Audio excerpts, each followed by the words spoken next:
Puyat ako ng alas 4 na alas na makatulog. Gising alas 6. Kaya, ba't ako hindi makatulog? Kahit malam.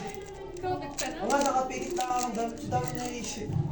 Mas na-stress ka pa ito. Nakapasa kayo. Kaya, Magaling ko eh. Ano eh? Ano ba yun? baliktad yun. Kapag ikaw eh, at least, ano, totoo lang mo ako'y sa doon dumagsa yung aking isipin. Oo, rin. Ngayon, dahil inisip ko, dahil nga inisip ko na rin baka ano sa mag-apply. Eh syempre, ang daming requirements na kailangan kasi kasuhin ko pa. Ganun ako nahirapan dati. Kaya Kasi sa- parang madali na yung, ano dahil nakapasa na ako.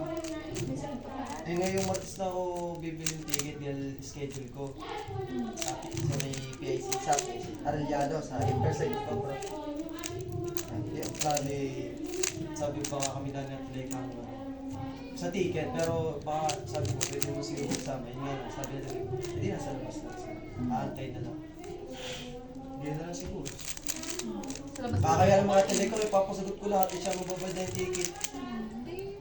Bali 800, 500, 100 na kayo. Hindi, talay ka po. Ano, Sabi ko nga katat ko kagabi, sabi niya eh, pwede naman daw kahit kami na lang. Tapos tinanong ko kung pwedeng hindi pa na-apply. Ganun na kailang. Tsaka sabi, Paglabas na kasi kayo oo, kasama. ang problema, ang sadya pa lang ganyan is 1 to 2 lang kailangan sa loob. Tapos hindi pa siya kung dalawang pwede. Dahil nagkakaubusan ng ticket.